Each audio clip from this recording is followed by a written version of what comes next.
2016 Republican presidential candidate Senator Ted Cruz, who, by the way, now has leapt into third place in the latest Fox News poll. He is only one of 3 candidates now in double digits, as we put it up on the screen. Senator, this is now a growing trend. You have been now increasing your numbers in the polls. You also had an incredible quarter in terms of donations. What is going on? This is obviously now a pattern. Things have changed for the better. Why do you think that's happened? Well, Sean, I'm very encouraged by the momentum we're seeing. Historically, in the Republican primary, there have been 2 main lanes, a moderate lane and a conservative lane. And in past cycles, the moderate lane, there's been a consensus choice early on, and that person has all the money. And on the conservative lane, nobody's had any money, and we've fought like cats and dogs and splintered the vote. That's how the moderate wins the nomination and then goes and loses the general. Well, this cycle, that whole thing is flipped. It's backwards. The moderates, that lane is crowded as all get out. They're fighting like crazy. And on the conservative side, what we're seeing is conservatives uniting behind our campaign. You look at the 2 candidates who dropped out, Scott Walker and Rick Perry, both very good men, good governors. They were competing in the conservative lane. And what we're seeing every day is more and more conservatives uniting, saying we don't need another establishment candidate to lose the race. We need a strong conservative who will stand up and take on Washington. I think that's why we've got the incredible momentum we've got right now. All right, let me ask about what you just heard from the president. I mean, he sat in the pews of right for 20 years, lectures Christians repeatedly now, horrible deeds done in the name of Christ, and bends over backwards on the issue of Islam. How do you interpret this president? Add to that the Iranian deal, which is, to me, a matter of madness and insanity. What do you make of it? Listen, the far left has always had a strong anti-American streak, and it's always had an antipathy for Christians.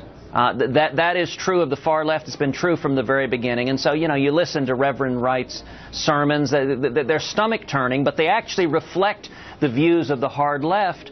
Obama was 4 years ahead of me at Harvard Law School.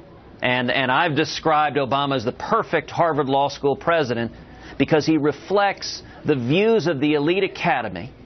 Now, when Obama and I were both students, this is not an exaggeration, Sean, there were fewer professors on the Harvard Law School faculty who were Republicans than there were communists. More professors, if you asked them, would say, I'm a Marxist. That's the world Obama came from. And if you look at the elite academy, if you look at the far left, they view America's role in the world as fundamentally illegitimate. You listen to what Jeremiah Wright is saying. Americans' foreign policy, in their view, has been wrong. It is oppression. It is hegemony. Now, you and I both know that is utter nonsense. America has been an incredible force for good in this world. No nation in the history of the world has spilled more blood or treasure for freedom. And yet the far left, out of which Barack Obama arose, despises American leadership in the world. If you want to understand where leading from behind comes from, it is from those fever pitches of the far left that believe America's leadership in the world is wrong. And that's why the world has gotten so dangerous with America no longer leading. 60% of Republicans feel betrayed by Washington Republicans. You're not included in that list. And those predictions that your filibuster would lead to a disaster in 2014, that never materialized. Do those Republicans deserve that label, betrayed? That is a severe term. Well, it is, but the problem is Republican leadership keeps making promises to the American people, and then they violate those promises. What I have urged leadership in both the House and Senate to do is simply do what we said we would do. We campaigned and said we would fight to stop Obamacare. How about we do it? We campaigned saying we would fight to stop President Obama's unconstitutional executive amnesty. How about we do it? We said we'd stop taxpayer funding for Planned Parenthood. We said we'd stop this catastrophic Iranian nuclear deal. How about we do it? And every time I stand up and fight against Obama and for the priorities we promised the American people, do you know who's fighting on the other side? It's not even Obama.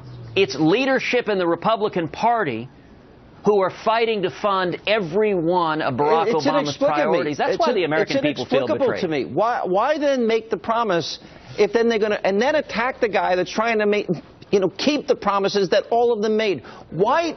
It's like you've become a pariah among Republicans for just attempting to keep a promise. What has happened there? That things have gotten so distorted that they have lost touch this way. Well, but it's not about me. It's not about any one person. It's about the American people. I'm trying to give voice to the frustration of the American people, and leadership looks down on the voters who elected us. That's the divide, and what they don't like is anyone who stands with the American people and says, it's a very simple message. Let's do today what we said in September, October, November of the election year we would do. I spent 2 months at the end of November, end of 2014, traveling the country with Senate candidates all over the country. I think I slept in my own bed 4 or 5 nights in those last 60 days, campaigning to win the Senate. And I stood next to Senate candidate after Senate candidate who promised, give us a majority, retire Harry Reid, and we will stand and fight. And here's the problem. Republican leadership, not only do they not want to fight, but they are fighting to fund Obama's priorities. Do those senators Every want to single fight? one of Obama's Do priorities. those people that made those promises, do they stand with you? Or have they been co-opted already? Leadership can be very effective wrapping people in their arms. I sure hope we see more Republicans standing up and just doing what we said we would do. All right, stay right there. We're gonna... it's interesting. Go ahead. I was saying I'm traveling right now through Iowa. We're doing a barnstorming tour. We do town halls all over the state. And I ask people, I say, we were told in 2010, give us a Republican majority in the House and things will be different. Millions of us rose up. We won a majority. Very little changed. Then we were told the problem was the Senate. We had to retire Harry Reid. Millions of us rose up. And I asked people in town halls all over Iowa, in 10 months of Republican control of both houses of Congress, what on earth have they accomplished? Now, every town hall I've ever done, the answer is the same. People call out absolutely nothing. And, sadly, Sean, the answer is worse than nothing. It would have been better if they'd done nothing. What, in fact, they've done, right after the election, Republican leadership came back, joined with Harry Reid, passed $1 trillion omnibus bill filled with pork, filled with corporate welfare. Then they funded Obamacare, then they funded amnesty, then they funded Planned Parenthood, and then Republican leadership took the lead confirming Loretta Lynch as Attorney General.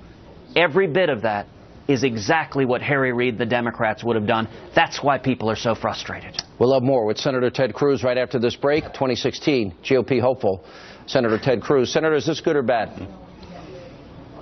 Oh, listen, I like Donald Trump and I like Jeb Bush. The way I'm not going to get in the middle of their shooting back and forth, the way I've been conducting my campaign, I think the American people could not care less about politicians bickering like children. I think they're interested in real and positive solutions to the problems in this country. It's one of the reasons that the first 2 debates, the moderators have tried to turn them into food fights. I've stayed out of it, said, look, I'm not interested in tearing people down and engaging in personal insults. Let's focus on how we bring back jobs and economic growth, how we defend the Constitution and restore America's leadership. That's what the American people are looking for. Let me ask, there's a lot of, the reporters in this country will say there's chaos in the House. I actually think this is an opportunity for the House, with John Boehner now out. Paul Ryan's name keeps getting mentioned a lot, but a lot of conservatives don't like his position on immigration. I know you feel passionately about immigration, sanctuary cities. Yeah. Tell me about that, but also tell me, who would you like to see as Speaker? We have Newt Gingrich coming on next. Would you like to see him as Speaker? Well, look, I think very highly of Newt. I think he's brilliant and is a great strategist, and then Newt is a friend, someone who I visit with often. In terms of who the House should select as a Speaker, I've very deliberately stayed out of that. I think that's a decision for the House Republican Conference. I have, however, laid out the characteristics that I think the next Speaker should have. I think the next Speaker should be a strong conservative. And most importantly, the next Speaker should be committed to honoring the promises we made to the men and women who elected us. You and I were talking just a few minutes ago about the great gulf there is because people make promises on campaign day and they don't follow through. And Sean, let me give an example of that in the presidential context. In the presidential race, every presidential candidate is saying, vote for me and I will stand up and fight Washington. Well, the natural next question is, okay, when have you ever fought Washington?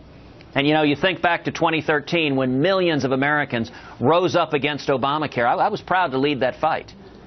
And of the other 10 people on that debate stage, where were they? None of the other folks there led in any meaningful way. You think about 20...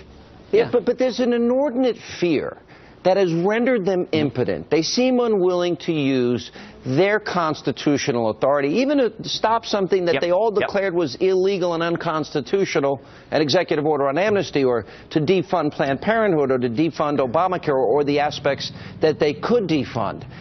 All the president, all the Democrats have to say is, whoops, we're going to blame you for shutting down the government, and they surrender. Right. So doesn't the next speaker have to be willing to allow the president to shut down the government if they fund every other aspect of the government but his special priorities? We shouldn't have a shutdown, but the situation is Republican leadership has promised we'll never, ever, ever have a shutdown. And Obama said, aha, I have a magic key. All I have to do is whisper the word shutdown, and Republican leadership will surrender and run for the hills. So on every policy issues, he says, fund all of Obamacare or I'll shut the government down. And Republican leadership says, great. He says, fund amnesty or I'll shut the government down. That's my same point. thing on Planned Parenthood, same thing on Iran. But when the president... So we've got to be willing to stand our ground. When the president will literally defy the law and the laws of Congress. For example, we have all these sanctuary cities set up across America. Yeah. Why did I always think that that was illegal? That the president's executive order is illegal? You've spoken out about these things recently. That's exactly right. The Senate next week is going to vote on legislation that I introduced along with a number of other senators, including Iowa's own Chuck Grassley, to end sanctuary cities, to strip all federal funding of any city that defies federal immigration law, and to pass Cates Law, the legislation that I introduced that provides for a mandatory minimum prison sentence of 5 years for any aggregated felon who enters illegally. You know, it's the legislation named for Kate Steinle, that beautiful young lady murdered by an illegal alien in San Francisco, a sanctuary city. I'm glad we're voting next week. But, you know, Sean, we're going to vote on it, and almost surely there'll be a party line vote. The Democrats will vote no. We'll get some clarity on that. The Democrats, it'll be clear where they stand. But, you know, I have a question. Just 2 weeks ago, we passed a continuing resolution. Why wouldn't Republican leadership put sanctuary cities legislation and Cates Law on a continuing resolution and put it on Obama's desk and force him to decide, does he shut the government down in order to maintain sanctuary cities? Well said. Senator, congratulations. You had a big jump in the polls in this latest Fox News poll. You're now in double digits. We'll continue to watch your progress and see you out on the campaign trail. Thank you for your time. Well, thank you, Sean, and the momentum is incredible. People keep going every day to tedcruz.org, tedcruz.org, contributing, volunteering, and I'm really encouraged at how many conservatives are coming together to turn the country around. All right, Senator, we hope so. We need to turn the country around.